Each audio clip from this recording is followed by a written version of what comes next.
Bienvenue à Grand Reportage. C'est aujourd'hui que le fameux protocole de Kyoto entre en vigueur, 8 ans après son adoption au Japon. Il impose à une trentaine de pays industrialisés qui l'ont ratifié de réduire leur rejet de 6 gaz, dont le gaz carbonique, qui sont responsables des changements climatiques. Ces efforts pour réduire les gaz à effet de serre nous incitent à explorer d'autres sources d'énergie que le pétrole, qui aujourd'hui représente encore plus de 80 de notre consommation. Dans ce reportage de la télévision danoise, on nous propose un aperçu des sources d'énergie propres et durables qui alimenteront les transports et les habitations de demain. La prospérité du monde occidental s'est acquise grâce aux combustibles fossiles. Notre dépendance au charbon et au pétrole est devenue malsaine, tant pour l'homme que pour la planète.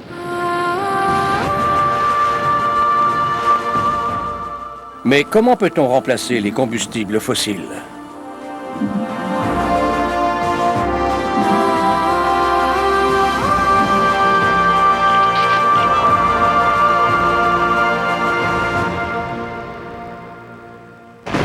Un problème est né de l'appétit insatiable de l'homme pour les combustibles fossiles. Le genre humain, en voulant toujours plus et mieux, finit par mettre à dure épreuve les ressources énergétiques de la planète, même si une grande partie de cette planète n'a même pas accès à ces ressources. Le fait de dépendre d'un approvisionnement régulier de ces ressources crée un climat d'instabilité, de conflit, voire même de guerre. Il ne sera pas facile de passer à des sources d'énergie alternatives. Comment ménagerons-nous la transition vers une source d'énergie renouvelable? Les combustibles non fossiles ne représentent à l'heure actuelle qu'une bien petite partie de la consommation mondiale d'énergie, composée à 7% d'énergie nucléaire, d'énergie hydroélectrique à 2%, d'énergie éolienne à 0,2 de 1%. L'énergie solaire représente moins d'1% de notre consommation, tandis que les combustibles fossiles en représentent 88%. Pourrons-nous, quand la population de la planète aura doublé, utiliser l'énergie de la même façon que nous l'utilisons aujourd'hui? Ce système énergétique nous réserve de grands bouleversements dans l'avenir. Il faudra peut-être des centaines d'années aux générations à venir pour trouver la solution aux problèmes que nous sommes en train de créer. Changement climatologique, hausse catastrophique du niveau des océans, tempêtes dévastatrices. La crise du combustible fossile prendra peut-être la forme de terrorisme sans fin.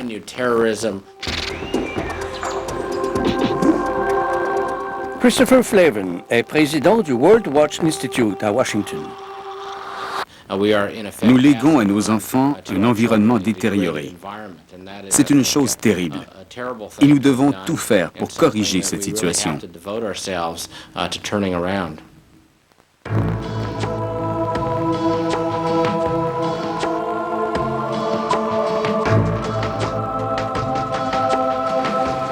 Les combustibles fossiles traditionnels pourraient graduellement être remplacés par un autre combustible fossile. Les plus importantes réserves de gaz naturel au monde gisent sous la toundra de la Sibérie occidentale.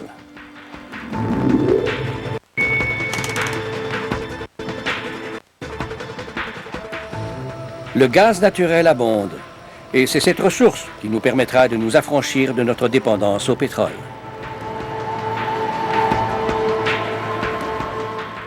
Le gaz est plus propre que le charbon et le pétrole, surtout dans les transports et dans la production d'électricité. Les Russes commencent à exploiter cette ressource à une grande échelle et construisent des gazoducs à un rythme effréné.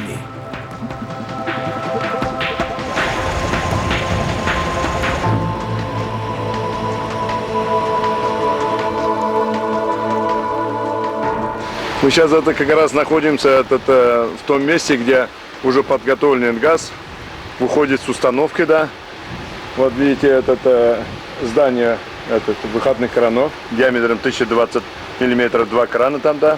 Потом газопровод уже уходит в землю, вот 2 валика, да. И по газопроводу подключение диаметром 1020 миллиметров газ мы подаем на межпромысловой коллектор в системе газопроводов Заполярной Новой Уренгой. On construit de nouveaux gazoducs à Yamburg chaque année. Les Russes, par le biais du gaz naturel, souhaitent se rapprocher du marché européen. устройства самой комплексной подготовки газа. Это значит, мы строили дороги, вот старый Уренгой, заполярные месторождения, источники электроэнергии, котельные установки, линии ЛЭДа. И в прошлом году мы запустили в конце сентября месяца установку подготовки номер 1. Да.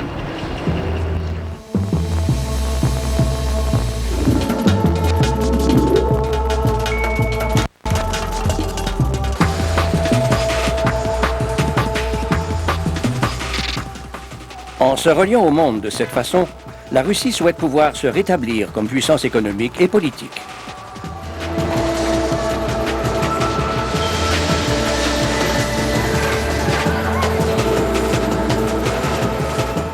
Le transfert du gaz vers l'Occident est contrôlé au bureau chef de Gazprom, le plus important producteur de gaz en Russie.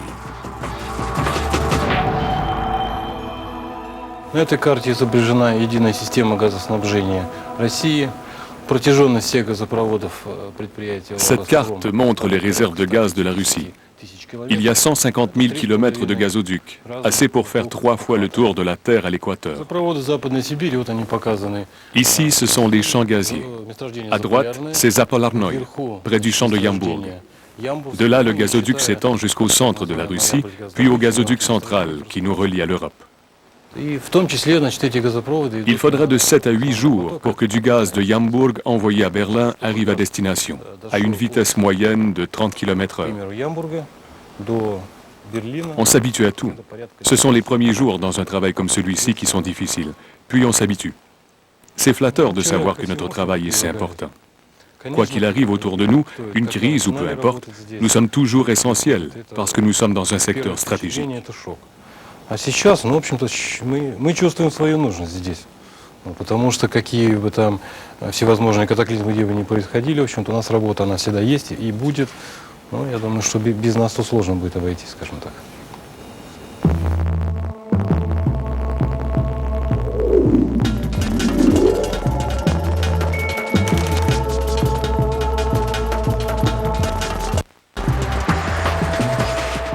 Le gaz naturel de Sibérie arrivera à point lorsque l'Occident voudra remplacer le pétrole. Des autobus et des automobiles mus au gaz circulent déjà dans plusieurs grandes villes d'Europe. Le gaz naturel servira aussi dans la production d'hydrogène, pour la génération d'électricité, et également dans la nouvelle génération de véhicules automobiles efficaces et propres. Chez BMW, les plans de l'automobile de l'avenir sont déjà sur la planche à dessin.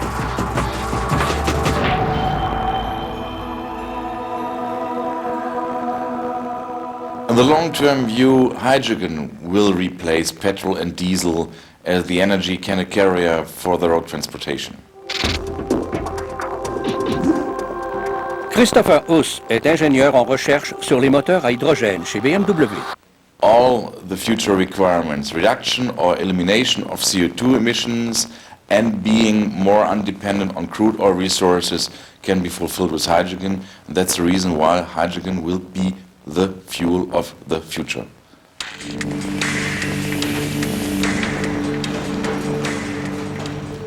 Le développement du moteur à hydrogène est prometteur et BMW y fonde de grands espoirs. Up to the year 2020, we can substitute around 10 to 15% of the fuel market to hydrogen to overcome these CO2 discussions. À Stuttgart, chez le concurrent Daimler Chrysler, c'est une autre avenue qui est explorée.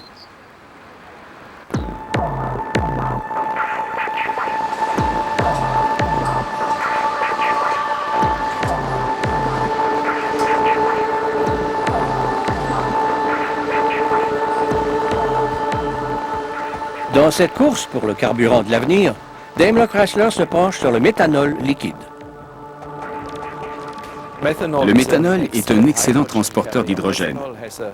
Le méthanol contient beaucoup d'hydrogène, qui peut en être extrait à des températures relativement basses.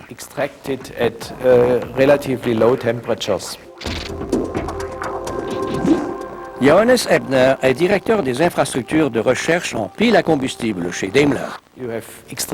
Les émissions d'un tel système étant minimes, nous y avons vu une solution pour les véhicules à hydrogène, la première étape d'extraction de l'hydrogène de carburant liquide. Dans une deuxième étape, nous travaillons sur une pile à combustible au méthanol qui transforme directement le méthanol et l'oxygène en électricité. Une pile à combustible peut utiliser l'hydrogène de n'importe quel hydrocarbure, du gaz naturel jusqu'au méthanol. Dans la pile à combustible, l'atome d'hydrogène se décompose en un proton et un électron. Les électrons créent de l'électricité. C'est ce courant qui alimente le moteur.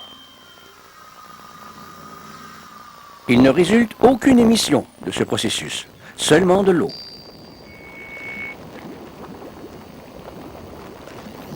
La plupart des fabricants d'automobiles sont à mettre au point des véhicules à pile à combustion. Ceci n'est pas une Mercedes ordinaire. C'est la voiture expérimentale Neckar 5 de Daimler Chrysler, le fruit d'un investissement d'1 milliard de dollars dans l'automobile de l'avenir. Sans moteur à combustion, sans essence, très peu polluante. La Neckar 5 rejette 1 tiers fois moins de dioxyde de carbone qu'une automobile conventionnelle.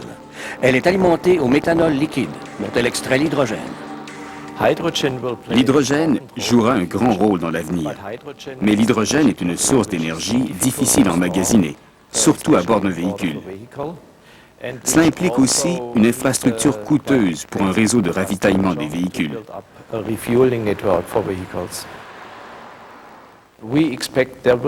Nous nous attendons à une forte concurrence pour la mise en marché de ce nouveau moteur dont les avantages sont si convaincants que les consommateurs voudront se le procurer.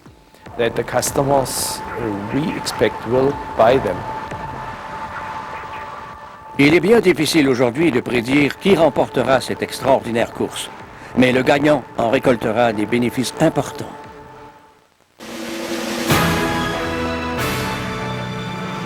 En 1986, se produit à Tchernobyl la pire catastrophe nucléaire de l'histoire.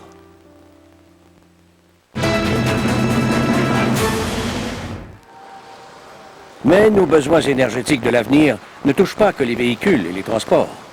Nous aurons besoin d'une énergie propre et stable pour nos besoins industriels et pour chauffer nos demeures. Depuis un demi-siècle, nous produisons de l'électricité avec une source d'énergie remplaçant les combustibles fossiles. Mais on se demande encore si l'énergie nucléaire en vaut la peine. Si je disais à des Américains que la seule source non polluante d'énergie dont nous disposons est l'électricité produite dans une centrale nucléaire, et si je leur demandais s'ils sont en faveur de cette source d'énergie, tous diraient oui, c'est bien. Et si je répondais tant mieux, parce que je veux construire une nouvelle centrale nucléaire à 30 km, me le permettez-vous? Tous diraient non. Les Américains sont de grands consommateurs d'électricité, mais ils ne veulent pas qu'elle soit produite ou même transportée dans leur voisinage.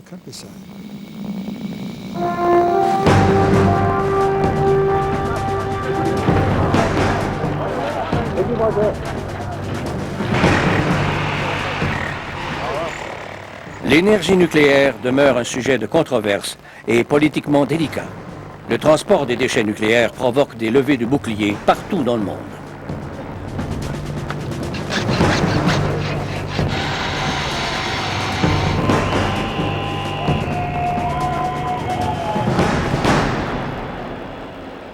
Environ 16% de l'électricité dans le monde nous vient de l'énergie atomique. Dans certains pays, comme la France, cette proportion va jusqu'à 75% et dans d'autres pays, comme le Japon, 50%. Nous sommes donc dépendants de cette source d'énergie qui compte pour une grande partie de l'alimentation à l'heure actuelle. Mohamed El Baradei occupe la présidence de l'Agence internationale de l'énergie atomique à Vienne. Se débarrasser de l'énergie nucléaire implique une plus grande dépendance des combustibles fossiles, le gaz et le pétrole, qui sont sans doute plus coûteux, par conséquent, qui auront un impact sur le développement économique de la planète. Cela se traduirait par de plus importantes émissions de gaz à effet de serre. L'utilisation de l'énergie nucléaire se traduit globalement par une réduction de 8% des gaz à effet de serre. Cette énergie joue déjà un rôle important dans la réduction des changements de climat.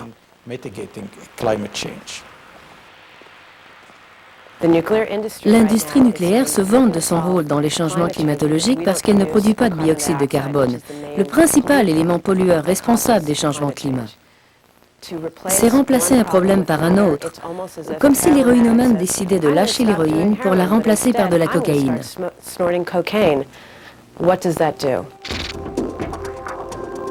Melanie Dodson défend les questions climatiques pour Greenpeace à Washington. Il faut se débarrasser progressivement de l'énergie nucléaire qui ne représente pas une solution propre à nos besoins. Elle est néfaste pour la planète. Pensons à Tchernobyl, à 3 Mile Island. De nombreuses autres catastrophes dans des stations nucléaires ont été évitées de justesse. L'humanité ne connaît pas de méthode plus coûteuse et plus dangereuse pour faire bouillir de l'eau. Je sais pourtant qu'il doit y avoir une meilleure façon de faire bouillir de l'eau pour générer de l'électricité.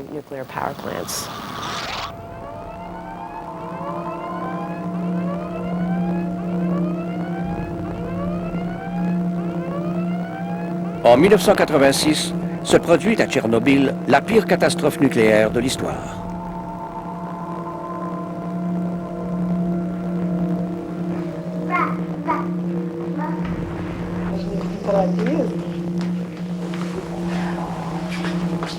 Здесь ручки у него никогда не было.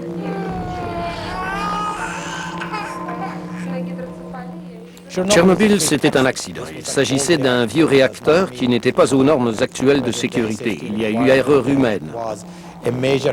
Il en découle pourtant l'image d'une industrie nucléaire dangereuse, ce qui n'est pas le cas. 450 réacteurs sont en marche dans plus de 30 pays du monde. Nous avons 10 000 années d'expérience d'exploitation et un seul accident, ce n'est pas mal du tout. Comme je l'ai déjà dit, un accident, c'est un accident de trop, parce qu'il s'agissait d'un accident qui a ébranlé la confiance du public en l'énergie nucléaire.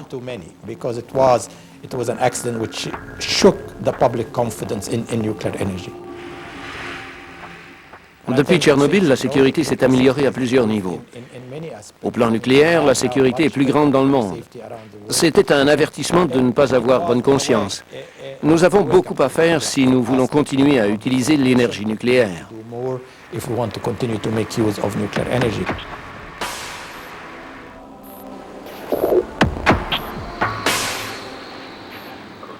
En Grande-Bretagne, les installations nucléaires de Sellafield suscitent la controverse. C'est à Sellafield qu'aboutissent les déchets nucléaires de toute l'Europe et des matériaux radioactifs sont rejetés directement dans la mer du Nord.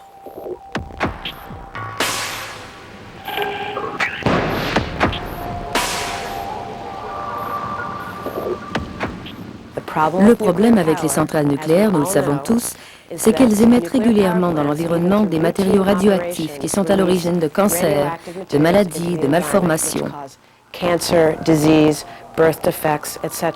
En plus, les centrales nucléaires produisent des déchets hautement radioactifs qui doivent être entreposés pour des centaines de milliers d'années.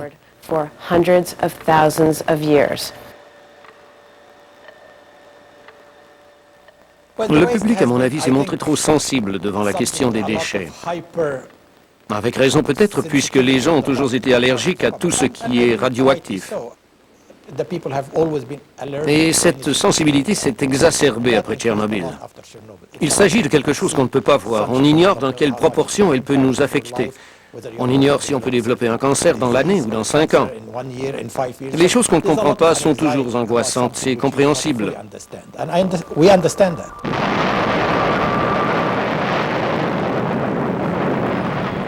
La mémoire collective des horreurs d'Hiroshima et de Nagasaki est sans doute indissociable de tout ce qui est nucléaire. La plupart d'entre nous réagissons devant l'énergie nucléaire en disant « d'accord, mais pas dans ma cour ». L'énergie nucléaire représente aujourd'hui 7% de la consommation mondiale d'électricité et cette proportion devrait diminuer dans les années à venir.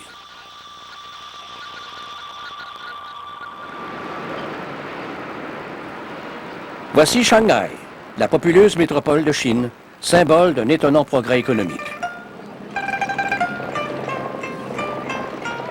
Les Chinois rejettent de plus en plus leur mode de vie d'autrefois et se tournent vers un mode de vie moderne, comparable à celui de l'Occident.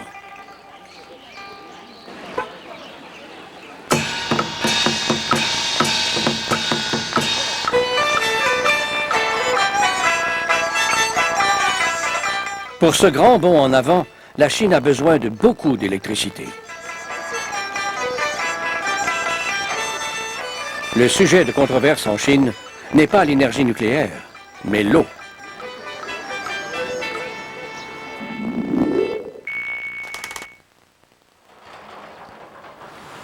Sur le Yangtze, les Chinois ont entrepris d'ériger le plus grand barrage hydroélectrique au monde. Le barrage des Trois Gorges doit, en plus de produire de l'électricité, contenir les inondations le long de ce grand fleuve.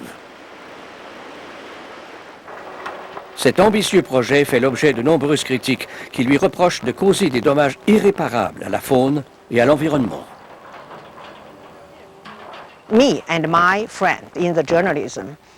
Mes collègues journalistes et moi pensons que des experts, des scientifiques, des ingénieurs devraient faire valoir leur opinion indépendante sur le projet des Trois Gorges.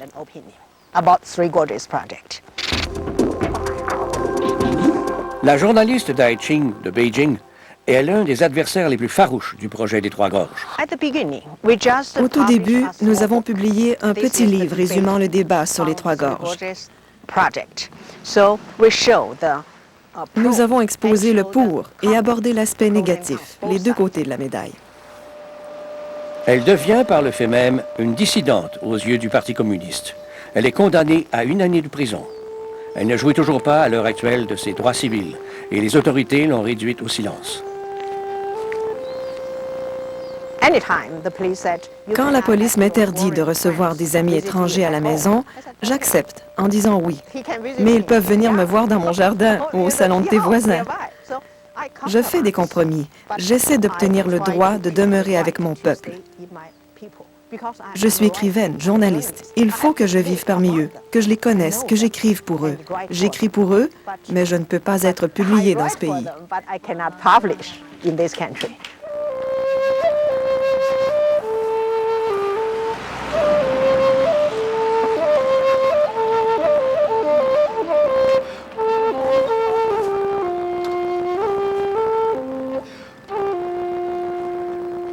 Malgré la persécution politique dont elle est victime, elle s'oppose toujours farouchement au projet des Trois Gorges. L'environnement, les travailleurs migrants et la géographie sont les 3 choses qui vont le plus être affectées par ce projet.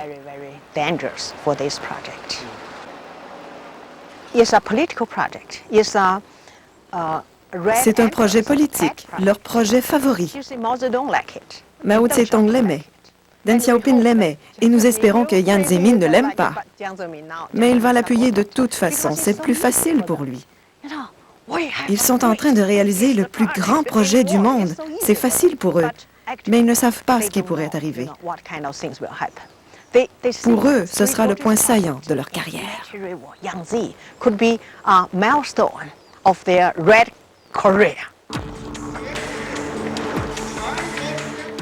Une fois mené à bien, en 2009, le projet des Trois Gorges pourrait être le dernier grand projet hydroélectrique jamais construit.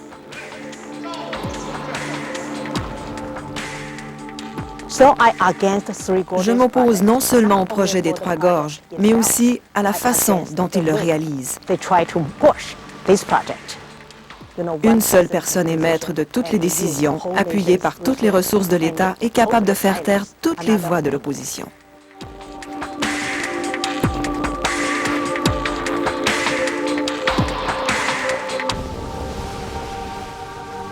L'énergie hydroélectrique ne compte à l'heure actuelle que pour 2% de la consommation mondiale. Ils vantent beaucoup au Danemark et les Danois, déterminés à remplacer leur traditionnelle source d'approvisionnement en électricité, se tournent vers l'éolienne.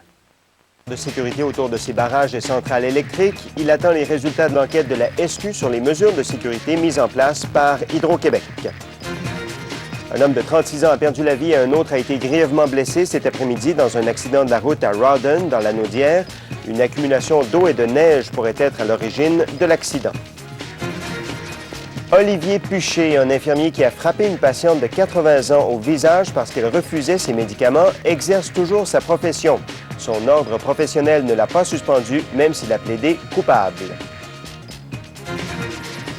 Les policiers de Montréal ont arrêté aujourd'hui un 4e suspect relativement au vol avec violence commis dans un dépanneur samedi. 2 voleurs ont battu des employés et se sont emparés du tiroir caisse et de marchandises. La Ligue nationale de hockey annule la saison 2004-2005. Gary Bettman croit qu'il était impossible de s'entendre avec les joueurs qui ont refusé de tenir compte de la capacité de payer des équipes. Le fabricant de meubles Shermag met à pied dès vendredi 80 de ses 160 employés de sa division HPL de Victoriaville. L'entreprise veut réduire son inventaire en entrepôt. Des centaines de milliers de personnes ont assisté aux obsèques de l'ex-premier ministre libanais Rafik Hariri.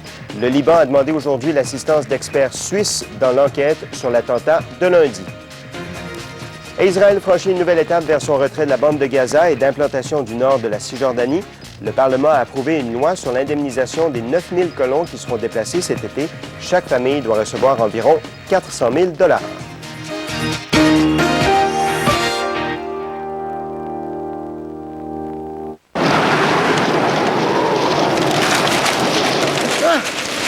J'aurais jamais pensé que ce serait aussi difficile! Je te l'avais dit qu'on n'enverrait jamais le bout! Vendre votre maison ne devrait pas être si compliqué. Avec Remax, les Danois, déterminés à remplacer leur traditionnelle source d'approvisionnement en électricité, se tournent vers l'éolienne. 10% de l'électricité au Danemark provient aujourd'hui de l'énergie éolienne. Avec de gigantesques parcs d'éoliennes sur la terre ferme et au large, les Danois sont les champions mondiaux de la technologie éolienne.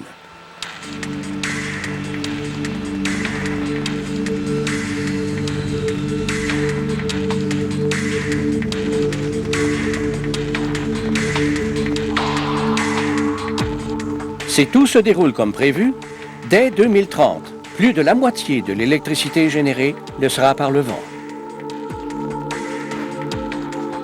D'autres pays emboîtent le pas.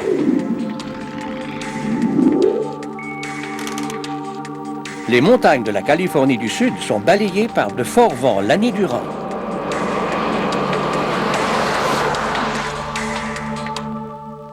Le col du Tehachapi est situé dans le désert du Mojave et la vallée du San Joaquin en Californie.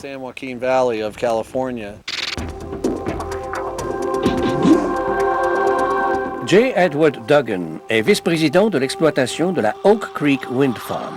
Le vent souffle de façon constante parce qu'au printemps et durant l'été, les vents prédominants qui sont frais balaient la vallée de San Joaquin, tandis qu'au-dessus du désert de Mojave, il fait très chaud, ce qui crée un courant ascendant qui aspire l'air par le col du Tehachapi.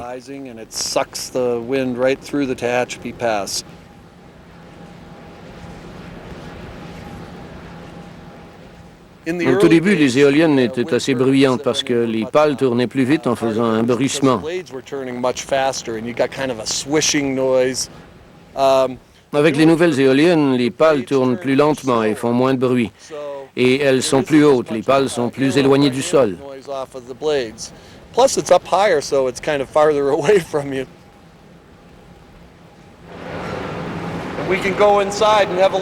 Venez voir.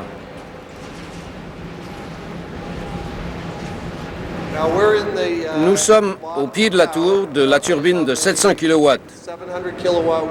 La turbine mesure 55 mètres. Ce sont les contrôles ici et on peut voir que depuis son installation il y a près de 3 ans, elle a généré 6,3 millions de kWh d'électricité. Si le vent souffle à 99% du temps, ces turbines sont prêtes à travailler. C'est très bon. Malgré tous ces avantages, des problèmes surgissent. Les éoliennes de Tehachapi produisent plus d'énergie qu'elles peuvent en vendre. Même si nous avons une zone idéale pour l'exploitation des turbines, notre réseau de transmission pour expédier l'électricité de Tehachapi vers les zones populeuses est très marginal.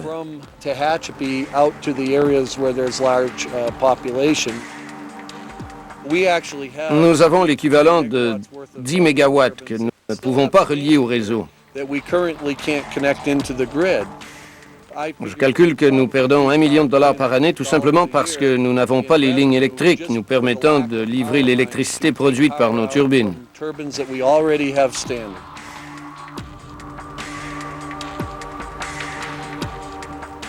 Malgré les petits ennuis des producteurs d'électricité éolienne, le vent demeure une importante source d'énergie pour les années à venir.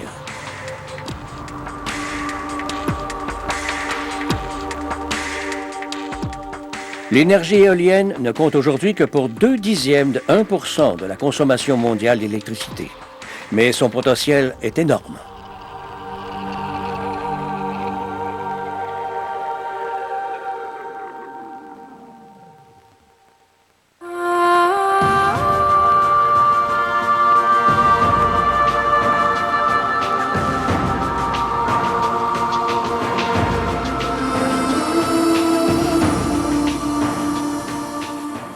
Le Soleil est à la base de toute la vie sur notre planète et il brillera sur nous des millions d'années encore.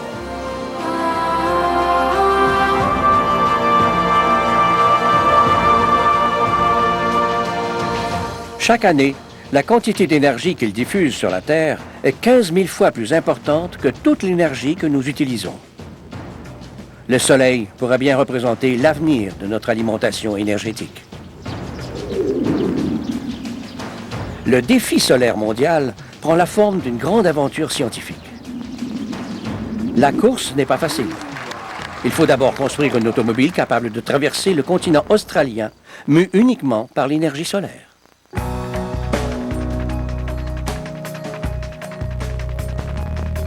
Cette odyssée solaire couvre 3000 km de Darwin au nord jusqu'à Adélaïde au sud. Même si les carburants fossiles ont encore la cote, ces automobiles mues à l'énergie solaire démontrent que l'énergie du soleil est une option viable.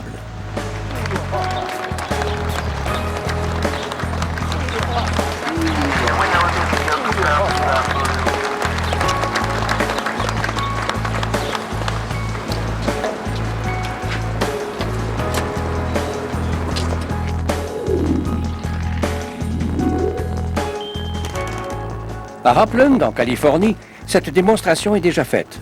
John Schaeffer y a ouvert le Centre pour la vie solaire, une oasis dépendant uniquement de l'énergie renouvelable.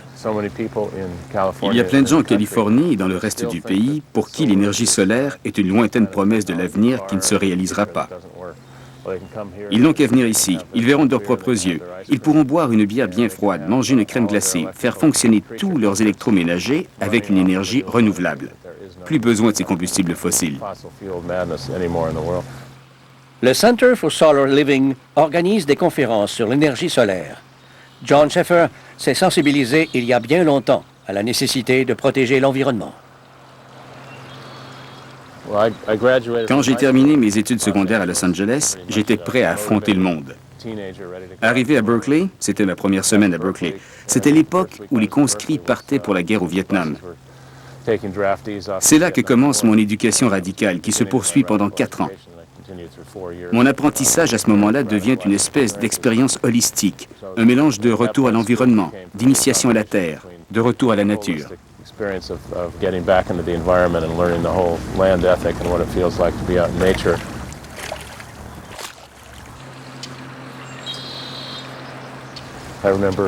Je me souviens d'une réunion du conseil d'administration ici, en 1993, juste avant l'achat du terrain.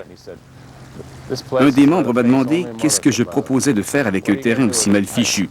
Je lui ai répondu, c'est ça l'idée, prendre un terrain complètement désolé, presque un champ brûlé, et le transformer en oasis environnementale.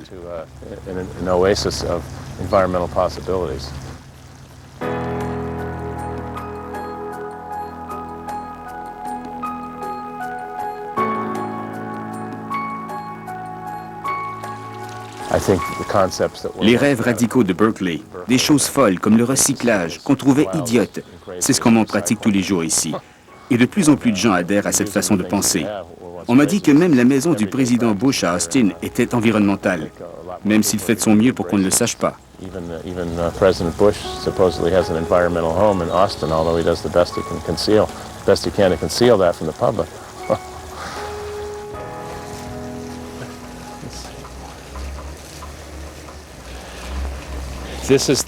Voici un appareil pour déterminer combien d'énergie un être humain peut générer. En ce moment, je génère 150 ou 160 watts. Avec 6 de ces bicyclettes, on peut générer environ 180 kWh par jour, à peu près la consommation quotidienne d'une maison américaine moyenne. C'est ce qu'il nous faut dans ce pays. 6 personnes qui pédalent 24 heures par jour pour fournir l'énergie nécessaire à une maison. Il y a plein d'avenues. Pensez seulement au potentiel des centres d'exercice aux États-Unis. Il y a des centaines de milliers de personnes qui pédalent pendant des heures le matin et après le travail pour perdre quelques kilos, pour transpirer un peu.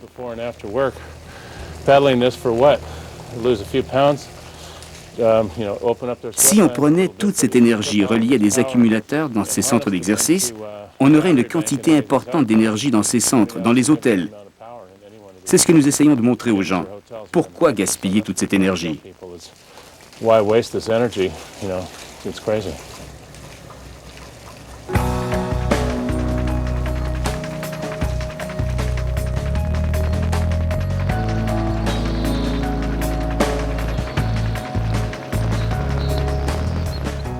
C'est un endroit merveilleux. Mais tant que nous serons à l'âge du pétrole, que les carburants fossiles seront notre principale source d'énergie, j'ai l'impression qu'il y a encore beaucoup de travail à faire.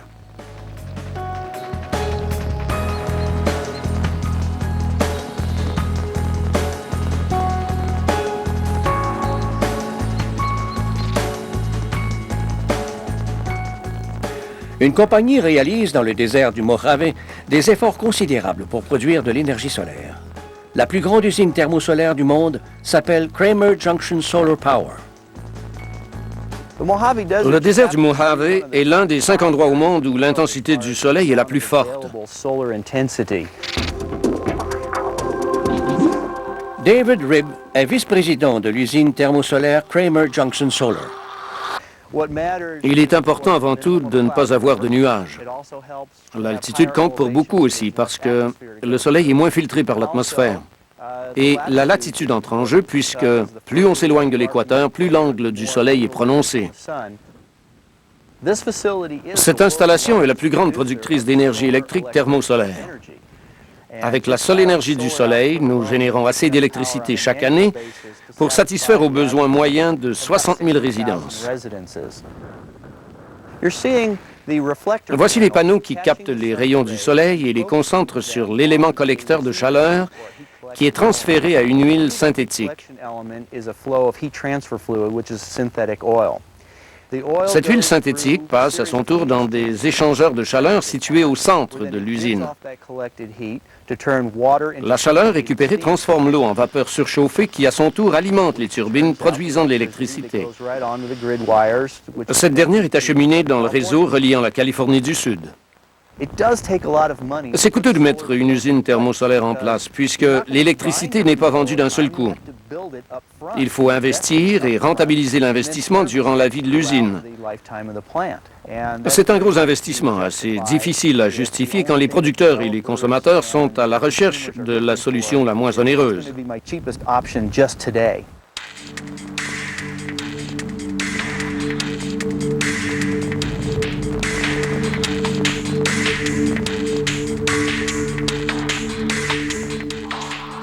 La production de l'usine de Kramer Junction est équivalente à 1 million de barils de pétrole par année, mais son potentiel est encore plus élevé. La structure politique de notre monde est axée sur le pétrole, en dépit du bon sens. Nous avons ici toutes sortes de ressources qui peuvent être utilisées et que personne ne peut nous enlever.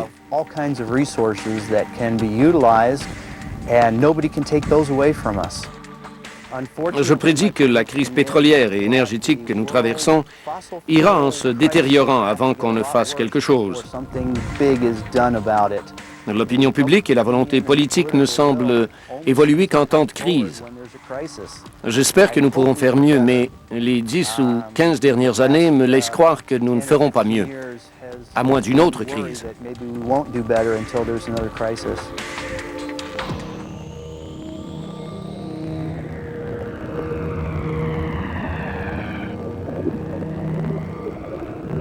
Maintenant que la production d'énergie franchit les frontières de l'espace, l'avenir nous apportera plusieurs solutions à la crise énergétique.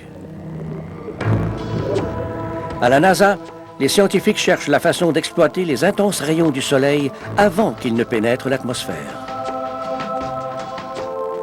Une solution serait de construire une gigantesque station spatiale et de la placer en orbite autour de la Terre.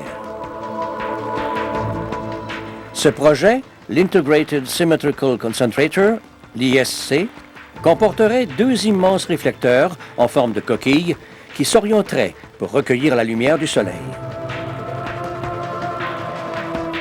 Cette énergie solaire serait transformée en électricité qui elle-même serait dirigée vers la Terre sous forme d'un rayon laser géant.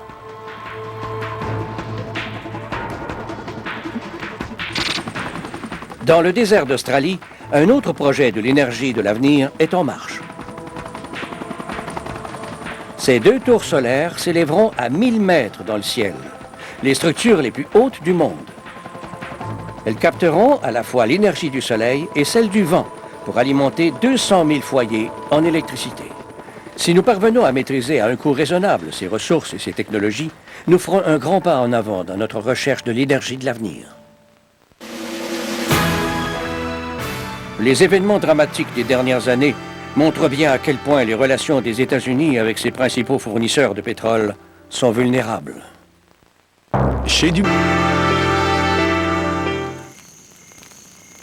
Nous avons fait de grands progrès depuis les débuts de l'humanité.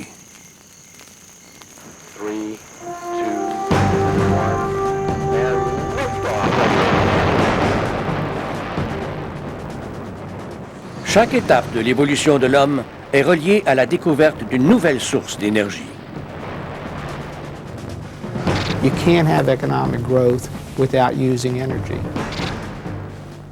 Les sources d'énergie sont partout dans le monde parmi les produits les plus importants. Sans elles, notre monde moderne n'existerait pas. For the United States, it's lifeblood, probably more crucial than anything other than water.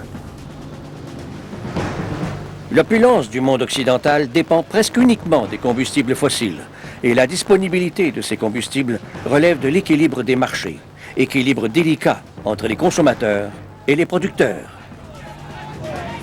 De graves problèmes surgissent de cette dépendance.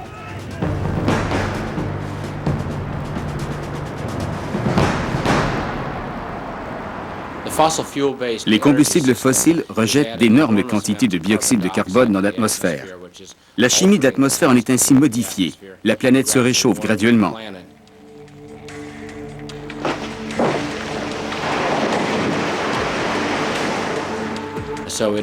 Il devient très évident qu'à long terme, l'usage de ces combustibles nous sera néfaste.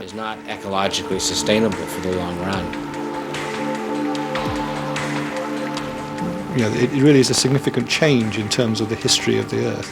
That rate of warming, even the lowest of those rates of warming, would be unprecedented in at least the last 10,000 years. Malgré ces graves conséquences sur notre climat, nous continuons d'utiliser les combustibles fossiles comme si de rien n'était. Au domaine de l'énergie, le roi, c'est le pétrole. Il ne faut jamais sous-estimer le pouvoir du pétrole.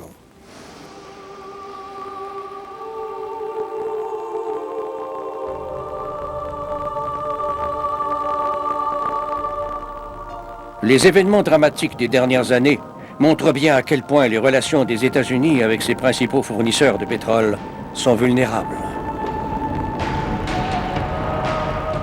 Toutes ces combines avec des régimes ambigus finiront par transformer alliés en ennemis. Saddam Hussein. We've got to deal with him before it is too late.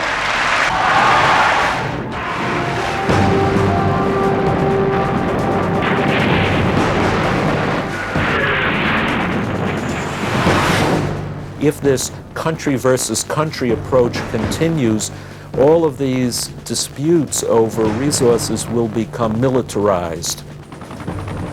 On estime qu'il vaut de moins en moins la peine de se livrer à des luttes compliquées, parfois même violentes, pour protéger les intérêts des pétrolières. Le pétrole est source de trop d'ennuis. Le pétrole pourrait bien être passé de mode.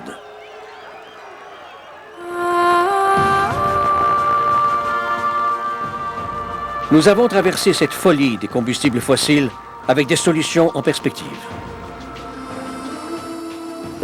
Nous avons les solutions Il est facile d'imaginer une société qui va faire un plein d'hydrogène à la station-service ou des électroménagers alimentés à l'énergie solaire ou éolienne. C'est tout à fait faisable. Pensons à l'ingéniosité de l'être humain. Nous avons mis des hommes sur la Lune. C'est étonnant de voir ce que l'homme peut faire quand il le veut. Nous possédons la technologie pour améliorer le sort de millions de personnes, pour réduire l'écart entre les riches et les pauvres.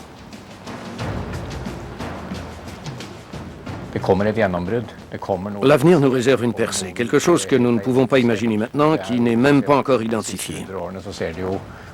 Si on regarde les 100 dernières années, on a vu apparaître des inventions qui ont changé le monde.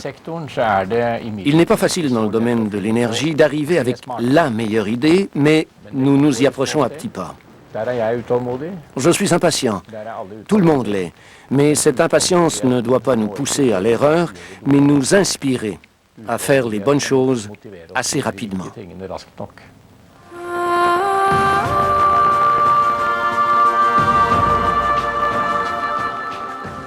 Le défi énergétique de l'avenir peut nous paraître énorme, mais il n'en demeure pas moins que nous avons une occasion en or de changer les règles du jeu de la puissance une fois pour toutes.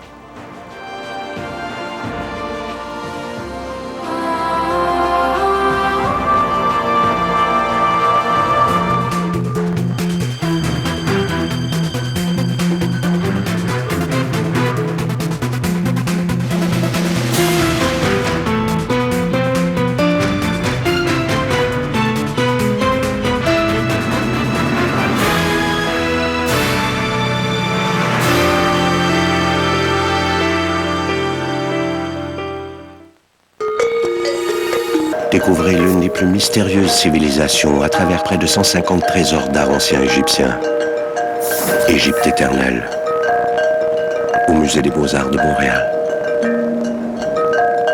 Avant le suspense du Gala des Jutras, les stars défilent sur le tapis rouge dans une émission spéciale pleine de surprises. La fièvre des soirs de fête, la fébrilité des artistes en nomination et le dévoilement des premiers prix. Préparez-vous à vivre des émotions fortes. Marie-Christine Trottier et Catherine Pogonat déroulent le tapis rouge pour les Jutras, dimanche 18h30 sur RTV. Ce soir, au Téléjournal, Hydro-Québec reconnaît qu'elle a d'importantes lacunes à combler dans sa sécurité. Nous devons d'agir rapidement, très rapidement. Des renforts arrivent sur le terrain. La Ligue nationale annule la saison 2004-2005, une première dans le sport professionnel nord-américain. Bienvenue sur la planète Kyoto. 39 pays, dont le Canada, doivent maintenant réduire leurs gaz à effet de serre.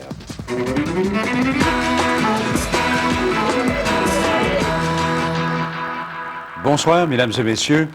Le PDG d'Hydro-Québec, André Caillé, change de ton et admet maintenant clairement qu'il y a de graves lacunes dans les mesures de sécurité entourant les barrages et les centrales de la société d'État. D'ailleurs, aujourd'hui, la Sûreté du Québec a été mandatée pour analyser les mesures existantes, en vérifier l'efficacité et fournir même des recommandations au gouvernement. Maintenant, sur le terrain, est-ce que les choses ont changé depuis la diffusion de notre reportage? Eh bien, nous avons voulu vérifier 3 fois plutôt qu'une. Michel Jean est à LG2, Hervé Gaudreau, qui s'est rendu entre autres à Manic 5, et Pierre Marceau, qui est allé à la centrale nucléaire de Gentilly. Michel Jean, d'abord à LG2, est-ce que la centrale est sécurisée maintenant? Bernard, Hydro-Québec sait depuis une semaine que Radio-Canada préparait des reportages sur la sécurité à ces barrages hydroélectriques. Et lundi, la direction d'Hydro-Québec a vu les reportages avant de demander une injonction pour en interdire la diffusion. Et après leur diffusion, le président d'Hydro-Québec, André Caillé, a déclaré que des mesures immédiates allaient être prises. Alors, avec tout ce battage et surtout toute l'attention tournée vers la baie James, quand on est arrivé ici tard hier soir, on s'attendait à trouver LG2 complètement sécurisé. Pourtant, voici ce qu'on a vu. Lundi, Hydro invoquait l'urgence et la sécurité nationale pour empêcher la diffusion des reportages de Radio-Canada. Pourtant, 24 heures plus tard, la centrale Robert Bourassa reste toujours sans surveillance. Il est 4 heures, la porte d'entrée a été fermée, mais il n'y a aucun signe que la sécurité a été augmentée. Il y a bien une caméra, Près personne ne nous interpelle. Même scénario au poste d'alimentation de Radisson. Ces lignes de 750 kV alimentent la côte est américaine, le gros client d'Hydro. La barrière principale a ici aussi été fermée, mais juste à côté, 2 portes ne sont fermées que par un simple cadenas. Même si nous restons une demi-heure devant la caméra censée prévenir l'arrivée de visiteurs, aucun gardien de sécurité ou personnel d'Hydro, encore une fois, n'intervient. Visiblement, il n'y a personne ici. Un peu plus loin, les 8 transformateurs géants de la centrale Robert Bourassa se retrouvent également sans surveillance. Il n'y a qu'un employé la nuit qui assure le fonctionnement à l'intérieur de cet édifice. À l'extérieur, pas une âme qui vive.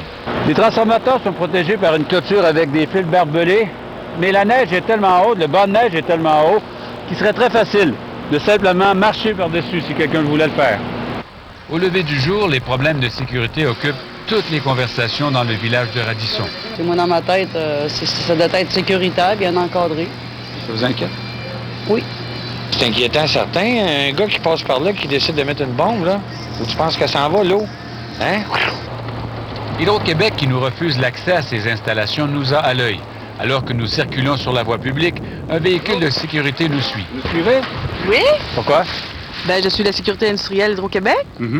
Et je suis que vous étiez dans le coin, alors je m'assurais qu'il n'y ait pas d'images prises sur nos installations. Combien d'agents comme ça, ici? Pour l'instant, je suis seule, mais les renforts s'en viennent. Vous êtes seul, vous surveillez les journalistes plutôt que les installations, si je comprends bien. J'ai surveillé aussi. Peu avant midi, des renforts arrivent. Une vingtaine de gardiens de sécurité débarquent. Ils seront déployés sur le territoire de la Grande. Je suis pas mandaté pour vous dire quoi que ce soit. De toute façon, c'est de la sécurité. On n'a pas d'affaire à donner ces informations. Aujourd'hui, Hydro-Québec a reconnu que son système de sécurité comportait des failles. Et en dépêchant toute une équipe au complexe La Grande, elle reconnaît que ses effectifs étaient ici nettement insuffisants. Michel Jean, Radio-Canada, Radisson, à la baie James. Maintenant, Hervé Gaudreau à Bécomo, vous êtes retourné en 3 endroits que notre camarade Christian Latreille avait pu infiltrer la semaine dernière. 2 centrales d'hydro et de même qu'un poste, n'est-ce pas? Exactement, Bernard. Nous sommes allés aux centrales de Manic 2, de Manic 5, de même qu'au poste Miquois. Vous ne serez pas surpris, Bernard, si je vous dis que l'on ne nous a pas laissé entrer dans les centrales aujourd'hui. Nous avons tout de même pu constater sur place que les mesures de sécurité sont plutôt inégales d'une installation à l'autre. 9h30, nous arrivons à la centrale de Manic 2. Nous sommes accueillis par une agente de sécurité d'une firme privée, sur place depuis ce matin seulement. Fort poliment, elle nous explique que nous ne pouvons entrer sur le site sans une autorisation d'Hydro-Québec. Nous reprenons donc la route en direction de Manic 5, où nous arrivons à midi. Nous circulons librement durant 15 minutes au pied du barrage Daniel Johnson. Nous nous arrêtons même 2 fois sans être importunés par qui que ce soit. Mais lorsque nous prenons le chemin de la centrale Manic 5 PA, un véhicule de la Société d'État s'interpose. À son bord, une agente de la sécurité industrielle d'Hydro-Québec, pas très heureuse de nous voir là. À qui ai-je l'honneur? Quand on lui demande si elle a reçu de nouvelles consignes, elle nous réfère à son supérieur, non sans questionner l'intérêt public de cette histoire de sécurité. Vous mettez la population sur le qui-vive pour aucune raison valable. Expulsés du site, nous profitons du retour vers Bécomo pour s'arrêter au poste Miquois. Ce grésillement, c'est celui des milliers de mégawatts produits par les centrales du complexe Manicoutarde qui transitent par ici avant d'être redirigés vers les centres urbains de la province. Pour nous tenir à distance, rien d'autre qu'une barrière aisément franchissable. Il y a des traces de pneus dans la neige qui nous laissent croire qu'il y a des employés à l'intérieur du poste, mais pas de traces d'agents de sécurité. Ça fait maintenant une bonne dizaine de minutes que nous sommes ici. Amplement le temps d'enjamber cette clôture pour s'infiltrer sur le site et commettre un méfait pour qui en aurait l'intention. Hervé Gaudreau, Radio-Canada, au poste Miquois. Bon, là-dessus, on peut se demander quel est l'état de la sécurité dans les installations d'Hydro-Québec qui sont près des grands centres. Alors, je rejoins Pierre Marceau à Trois-Rivières. Pierre, vous avez fait le test de la sécurité à la centrale nucléaire de Gentilly, à Bécancour, donc qui est située juste en face de chez vous, à Trois-Rivières, n'est-ce pas?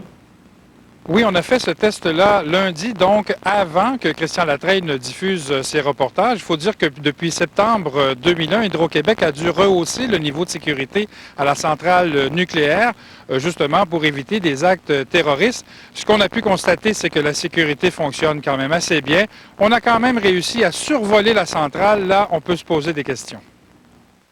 Depuis septembre 2001, Gentilly 2 est devenu une véritable forteresse.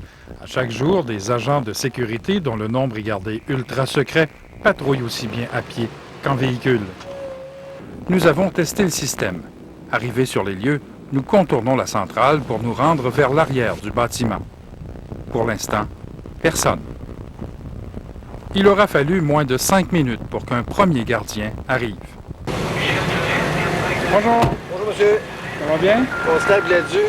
Oui, Pierre Marceau. Vous avez des autorisations pour filmer présentement ici, pour être présent ici? Non, on n'a pas d'autorisation pour être ici. Il va falloir quitter les lieux immédiatement. Oui? Oui. C'est obligatoire? Définitivement, monsieur. Et vous nous avez repéré comment? Caméra. Celle-là, là? Un peu partout, hein? Un peu partout? Oui. Est-ce que les détecteurs de mouvement font le sur ceux qu'il y a là? Sûrement, oui. Oui. Et si j'avais franchi ces détecteurs de mouvement-là, qu'est-ce qui serait arrivé? Est-ce qu'il y aurait eu une alarme? Est-ce qu'il y aurait eu... Chose comme ça, oui. Non, mais est-ce que moi je l'aurais entendu ou c'est la question qu'on se pose? Au sol, la centrale est dotée d'un réseau de détecteurs de mouvement. Les caméras captent tous les axes. Même les communications sont filtrées. Hydro-Québec Production respecte pleinement, en tout temps, les standards élevés de sécurité dictés par la Commission canadienne de sûreté nucléaire. Au sol, la sécurité semble impeccable. Là où Gentilly 2 reste vulnérable, c'est par la voie des airs. Nous avons survolé Gentilly 2 pendant 20 minutes sans jamais être importunés.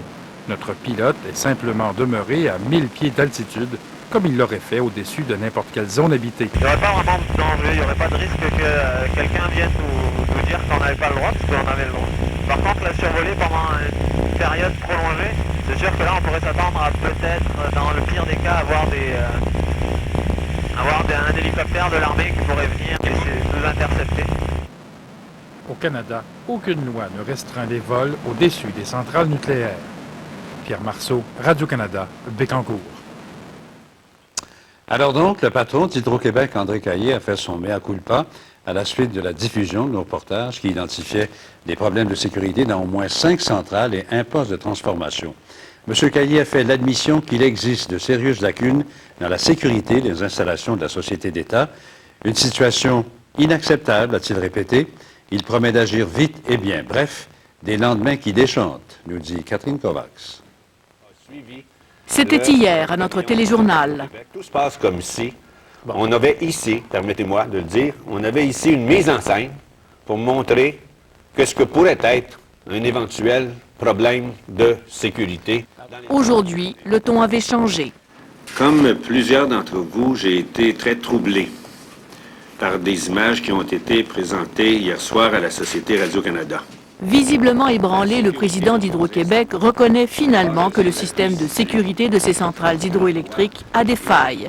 Il va donc y remédier. Oui, j'admets qu'il y a des choses à faire, quoi, exactement. Pourtant, s'il faut en croire le président à la production, les systèmes de sécurité dans les centrales ont été renforcés. Le problème, c'est qu'ils ne sont pas encore complétés. À la centrale Robert Bourassa, LG2 par exemple, où le système de caméra numérique capte déjà l'information, c'est ce qui nous a permis de filmer l'intrusion du journaliste de la Société Radio-Canada, mais où les relais et intégration au système de contrôle restaient à compléter. Et d'ici à ce que tout se fasse, le public sera privé de visite.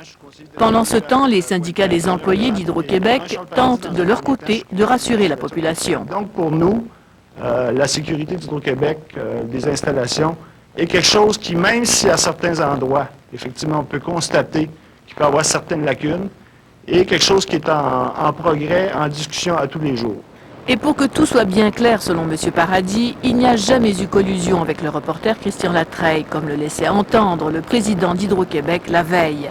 On peut vous affirmer, sans l'ombre d'un doute, que jamais le syndicat a participé à l'enquête de M. Latreille. C'est une enquête journalistique pure et simple. À partir de maintenant, la direction d'Hydro-Québec admet qu'elle met les bouchées doubles pour compléter ses systèmes de sécurité.